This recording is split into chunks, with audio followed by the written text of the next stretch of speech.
Hello everyone. आज की इस क्लास में आप सभी का स्वागत है।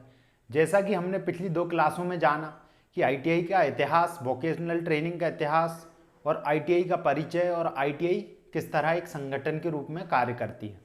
और आज का हमारा टॉपिक है scope of mechanic diesel trade, मतलब मैकेनिक डीजल ट्रेड का विस्तार। जैसा हमने आईटीआई के बारे में परिचय लिया, अब हम उसके एक ट्रेड के बारे में परिचय लेंगे कि उसमें एडमिशन कैसे होता है, उसका ड्यूरेशन कितना होता है, उसमें हम क्या क्या सीखते हैं और उसके बाद कैरियर में अपॉर्चुनिटीज़ क्या है। तो सबसे पहले हमको ये जानना होगा कि मैकेनिक डीजल क्या होता है। मैकेनिक डीजल से तात्पर्य है कि वह मैकेनिक जो डीजल संबंधित इंजनों और कार्यों को करता हो। जैसे कार या बस का इंजन है जो डीजल फ्यूल से चलता है, जो और उसको रिपेयर करने का अभ्यास करने वाला, मतलब कि आईटीआई में हमें उसका अभ्यास करना पड़ता है और बाद में हम पूर्णतः मैकेनिक बन जाते हैं उसका अभ्यास करते करते। तो इसे क्या कहते हैं, हम डीजल मैकेनिक कहते हैं। अब डीजल मैकेनिक कहते हैं, अब इस ट्रेड में एडमिशन कैसे लिया जा सकता है। अब आईटीआई के जो एडमिशन के फॉर्म निकलते हैं वो कब निकलते हैं, मैक्सिमम, जैसे कि एडमिशन कब होता है, मैक्सिमम एडमिशन होता है जून और जुलाई के मंथ में। जून एंड जुलाई के मंथ में क्या है, फॉर्म निकलते हैं। उसके बाद आप फॉर्म फिल कीजिए और उसके साथ कुछ डॉक्यूमेंट्स आपसे स्कैन कराए जाते हैं, तो उनको स्कैन कर दीजिए। स्कैन करने के बाद आपको चॉइस फिलिंग में आता है, चॉइस फिलिंग कर दीजिए आप कि आपको कौन सी ट्रेड पसंद है, COPA, electrician, mechanic diesel, MMB. तो जैसे आप एमडी चूज करते हो मैकेनिक डीजल, तो मैकेनिक डीजल नॉर्मली कैसा होता है, सीटीएस स्कीम के अनुसार, मतलब क्राफ्टमैन ट्रेनिंग स्कीम, इसके मुताबिक नॉर्मल मिल जाता है। और जिस आईटीआई में पीपी ट्रिपल पी मोड होता है, मतलब पब्लिक प्राइवेट पार्टनरशिप मोड, तो इसके अंतर्गत आईएमसी की कुछ सीटें होती हैं। जैसे इंस्टीट्यूट मैनेजमेंट कमेटी, इसके द्वारा कुछ सीटें रखी जाती है। तो जिस आईटीआई में पीपी मोड द्वारा संचालित होता है उसमें आईएमसी की कुछ सीटें होती हैं। अब सीटीएस और आईएमसी में यह अंतर है कि सीटीएस स्कीम के मुताबिक नॉर्मल बच्चों को जिनके परसेंट ज़्यादा हैं उसके आधार पर आईटीआई अलॉट हो जाती है। लेकिन आईएमसी में क्या होता है, जिस आईटीआई में आईएमसी की सीटें होती है उसमें क्या कर सकता है, कम परसेंट वाला भी बच्चा कुछ ज़्यादा फीस देकर, जैसे नॉर्मली 3 से 4 हज़ार फीस लगती है, पर जैसे आईएमसी है उसके लिए 1 ईयर वालों के लिए कितनी फीस होती है, 15,000, और 2 साल वालों के लिए 20,000 पर ईयर की भी यह फीस होती है। और इससे कम परसेंट वाला बच्चा भी गवर्नमेंट आईटीआई में प्रशिक्षण प्राप्त कर सकता है। और ऐसी एक और स्कीम होती है जिसे कहा है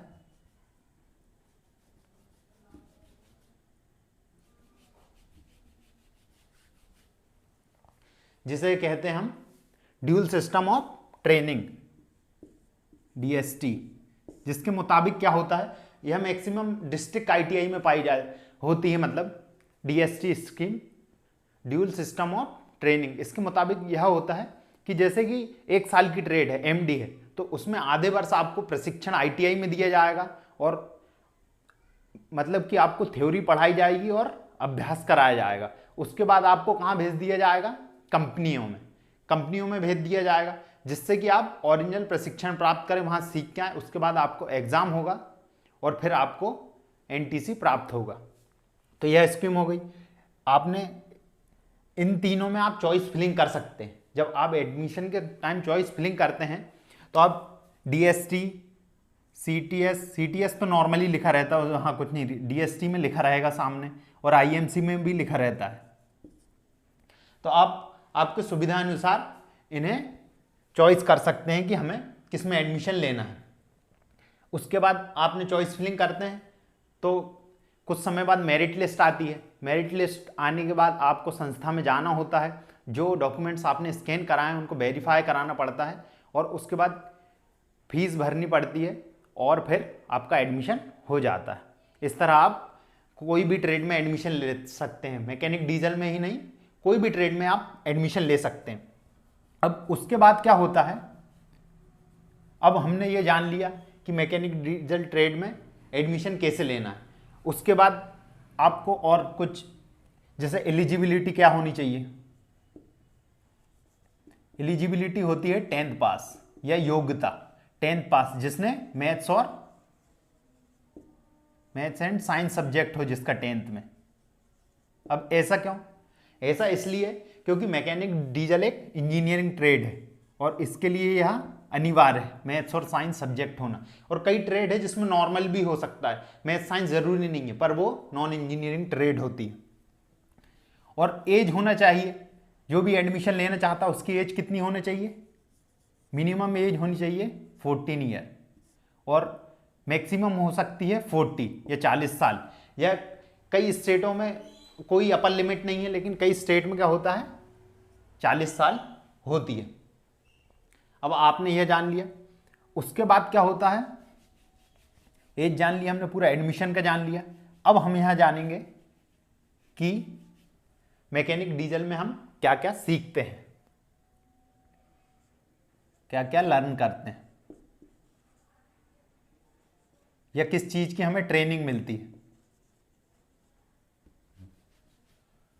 ट्रेनिंग मिलती। तो देखिए, सबसे पहले हम क्या करते हैं, हम जब भी आईटीआई में एडमिशन लिया उसके पश्चात हम आईटीआई में जाते हैं, तो हमें पहले आईटीआई का एक परिचय दिया जाता है, फिर हमें बताया जाता है वोकेशनल ट्रेनिंग का इतिहास क्या है, फिर हमें हमारी संस्था की जानकारी दी जाती है, फिर वहाँ के डिसिप्लिन बताए जाते हैं। उसके पश्चात हमें बताया जाता है कि हमें सेफ्टी कैसे करना है, सुरक्षा के बारे में बताया जाता है। फिर हमें बताया जाता है कि औजार और उपकरण, मतलब मशीन एंड टूल्स को पहचाने हम, कि भाई हमारे मैकेनिक डीजल में कौन कौन सी मशीनें होती हैं, कौन कौन से टूल्स होते, उनके बारे में पढ़ाया जाता है, उनको पहचानना सिखाया जाता है और उनका उपयोग सिखाया जाता है और उसका अभ्यास कराया जाता है। उसी प्रकार हम डीजल इंजन को पढ़ते हैं, फिर डीजल इंजन को पहचानते हैं, उसके विभिन्न पार्ट या भागों को हम देखते हैं, उनको खोलने और बंद करने का अभ्यास करते हैं। इस तरह हमारा प्रशिक्षण पूर्ण होता है और लास्ट में हमें एग्ज़ाम देना पड़ता है, प्रैक्टिकल और थ्योरी दोनों एग्ज़ाम होते हैं, और पास करने के बाद हमें एनटीसी प्राप्त होता है कि हम डीजल मैकेनिक में किस तरह हमने प्रशिक्षण पाया है, उससे हमें यह पता लग जाता है। अब देखिए, ये हो गई हमारी पूरी एडमिशन और हमने क्या क्या सीखते हैं डीजल मैकेनिक में, ये हमें पता कर लिया। अब इसके बाद हम क्या कर सकते हैं, जैसे मैकेनिक डीजल में अगर हमें आगे पढ़ना है, हमारे कैरियर में और आगे हम ट्रेनिंग और अच्छे से लेना चाहते हैं, तो उसके लिए हमारे पास दो रास्ते होते हैं। एक तो अप्रेंटिसशिप करके हम और अच्छे से हमारी ट्रेनिंग मजबूत कर सकते हैं, और दूसरा ये है CITS, craftsman instructor training scheme के मुताबिक CTI या ATI जाके हम एडवांस ट्रेनिंग ले सकते हैं, जिससे हम क्या बन सकते हैं, TO बन सकते हैं। जैसा कि ये बताया मैंने कि आगे अपन क्या कर सकते हैं कैरियर में, या तो अप्रेंटिसशिप कर सकते हैं जिससे हमें NAC मिलेगा, नेशनल अप्रेंटिस सर्टिफिकेट, या फिर क्या कर सकते हैं हम CITS, जिससे हम क्या बन सकते हैं बाद में TO बन सकते हैं। CITS जैसे कि हमारा मध्य प्रदेश है, मध्य प्रदेश में जब हम TO के एग्ज़ाम निकलता है तो उसमें ज़रूरी नहीं कि आप CITS हो, लेकिन तमिलनाडु, आंध्र प्रदेश जैसे स्टेट में CITS या हरियाणा में मस्ट होता है एक ट्रेनिंग ऑफिसर बनने के लिए। अब देखिए, अब हमने ये जान लिया कि हम आगे और क्या पढ़ सकते हैं मैकेनिक डीजल के बाद। उसके बाद हम यह कर सकते हैं, या फिर हमें जॉब करना हो तो जॉब अपॉर्चुनिटीज़ क्या क्या है हमारे पास। तो जॉब अपॉर्चुनिटीज़ में हमको प्राइवेट सेक्टर में, गवर्नमेंट सेक्टर में, और एक थर्ड आता है सेल्फ एम्प्लॉयमेंट। तो हम सबसे पहले क्या देखेंगे, प्राइवेट जॉब्स। अब प्राइवेट जॉब में क्या कर सकते हैं, प्राइवेट जॉब में हम प्राइवेट ITI में जाकर TO बन सकते हैं, प्राइवेट ITI में जाकर TO बन सकते हैं, या प्राइवेट कंपनीज जैसे Tata, hero, Honda, Maruti Suzuki, Ashok Leyland, ये सब कंपनीज में जाके हम क्या कर सकते हैं, टेक्नीशियन बन सकते हैं, ऑटो पार्ट सर्विस मैनेजर बन सकते हैं। बहुत सारी अपॉर्चुनिटीज़ होती हैं हमको प्राइवेट कंपनी में, और किसी सर्विस सेंटर में टेक्नीशियन के रूप में काम कर सकते हैं, रिपेयर शॉप में काम कर सकते हैं, डीलरशिप या एजेंसी ले सकते हैं हम स्पेयर पार्ट्स के ऑटोमोबाइल की, ये सब ऑटोमोबाइल कंपनियों में हम काम कर सकते हैं। उसके बाद क्या आता है, गवर्नमेंट में देखते हैं। जैसे कि गवर्नमेंट में हम आईटीआई के टीओ बन सकते हैं, हमको एग्ज़ाम देना है और हम ट्रेनिंग ऑफिसर, और कई स्टेट में junior training officer, assistant training officer, इन सब की वैकेंसी में भी हम अप्लाई कर सकते हैं। उसके बाद रेलवे आया। अब रेलवे में क्या कर सकते हैं हम, रेलवे में हमारे पास ऑप्शन रहता है टेक्नीशियन, लोको पायलट और ग्रुप डी।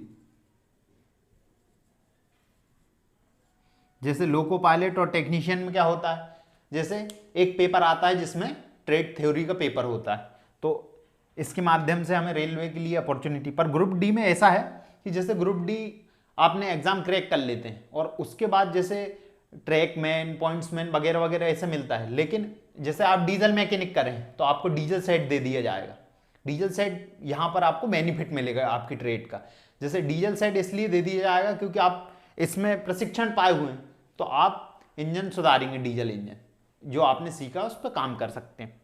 अब डीआरडीओ, इसरो, इनमें भी आप किस रूप में अप्लाई कर सकते हैं, इनकी वैकेंसी निकलती है इसमें भी टेक्नीशियन। अब जैसे महारत्न कंपनियां या पीएसयू होते हैं, सेल, भेल, गेल, पीडब्ल्यूडी, ये तो डिपार्टमेंट होता है। जैसे हॉल, हिंदुस्तान एरोनॉटिक्स लिमिटेड, भेल, ये सब में भी आप टेक्नीशियन के रूप में अप्लाई कर सकते हैं मेनली, क्योंकि ऑटोमोबाइल इंजन तो जहाँ भी कुछ मशीन बनेगी इंजन का काम आता ही, तो उसके लिए एक टेक्नीशियन की ज़रूरत होती है। तो हर डिपार्टमेंट में एक टेक्नीशियन की ज़रूरत पड़ेगी। और डिफेंस, जैसे आर्मी, पुलिस वगैरह में ड्राइवर के तौर पर भी आप अप्लाई कर सकते हैं, और वैकेंसी भी निकलती है। जैसे पुलिस में भी ड्राइवर की निकलेगी, ट्रेडमैन के अंतर्गत ड्राइवर की वैकेंसी निकलती है, आर्मी में भी निकलती है। तो आप इस तरह गवर्नमेंट जॉब्स पा सकते हैं। अब उसके बाद क्या हुआ, हमारी प्राइवेट जॉब्स हो गई, गवर्नमेंट जॉब्स हो गई। अब सेल्फ एम्प्लॉयमेंट, जो हमने प्राइवेट में पढ़ा था कि जैसे हम सर्विस सेंटर में काम कर सकते हैं, रिपेयर शॉप में काम कर सकते हैं, गैराज में काम कर सकते हैं, या डीलरशिप या एजेंसी में काम कर सकते हैं ऑटो पार्ट्स की, तो ये सब हम सेल्फ एम्प्लॉयमेंट भी कर सकते हैं। जैसे हमारे स्किल इंडिया के अंतर्गत सेल्फ एम्प्लॉयमेंट को बहुत बढ़ावा दिया जा रहा है। जैसे हमारे कलाम साहब बोला करते थे, एपीजे अब्दुल कलाम, कि आपको सीकर ऑफ जॉब नहीं बनना है, आपको क्रिएटर ऑफ जॉब बनना है। मतलब आपको जॉब ढूंढने वाला नहीं, आपको जॉब बनाने वाले बनना चाहिए। तो आप खुद का सर्विस सेंटर खोल सकते हैं, रिपेयर शॉप खोल सकते हैं, गैराज खोल सकते हैं गांव और शहरों में। उसके बाद आप डीलरशिप और एजेंसी खोल सकते हैं ऑटोमोबाइल स्पेयर पार्ट्स की। तो यह सब आपको ये सब अपॉर्चुनिटी किसके बाद मिलती है, मैकेनिक डीजल ट्रेड के अनुसार। तो हम एक बार पुनः देख लेते हैं आज हमने क्या क्या जाना। सबसे पहले हमने क्या जाना, मैकेनिक डीजल ट्रेड क्या होती है और मैकेनिक डीजल क्या होता है। उसके बाद हमने जाना कि एडमिशन कैसे ले सकते हैं। एडमिशन के बाद हमने ये जाना कि हम कैसे सीख सकते हैं, क्या क्या सीखते हैं मैकेनिक डीजल ट्रेड में। उसके बाद हम आगे कैरियर में क्या कर सकते हैं, अप्रेंटिसशिप और CITS, मतलब हम अगर डीजल मैकेनिक के आगे और भी पढ़ना चाहते हैं तो हम क्या कर सकते हैं। उसके बाद हमारे पास जॉब अपॉर्चुनिटीज़ क्या क्या होती हैं, गवर्नमेंट जॉब, प्राइवेट जॉब और सेल्फ एम्प्लॉयमेंट। तो जैसे गवर्नमेंट जॉब में टीओ, रेलवे, डीआरडीओ, इसरो, सेल, गेल, बेल आदि में हमें अपॉर्चुनिटीज़ मिलती हैं। प्राइवेट जॉब में भी हम मतलब प्राइवेट टीचिंग कर सकते हैं इंस्ट्रक्टर के रूप में। और कई company, Tata, hero Honda, Maruti Suzuki, Ashok Leyland वगैरह में हम टेक्नीशियन के रूप में काम कर सकते हैं। और सेल्फ एम्प्लॉयमेंट में भी हम क्या कर सकते हैं, खुद के लिए रोजगार देना। जैसे सर्विस सेंटर खोल सकते हैं, रिपेयर शॉप खोल सकते हैं, गैराज खोल सकते हैं, हम डीलरशिप कर सकते हैं, एजेंसी खोल सकते हैं स्पेयर पार्ट्स की, ऑटोमोबाइल की। तो यह हमारे पूरा स्कोप था, मतलब पूरा विस्तार था कि हम क्या क्या कर सकते हैं मैकेनिक डीजल में। उम्मीद करता हूँ आपको यह लेक्चर समझ में आया होगा। धन्यवाद।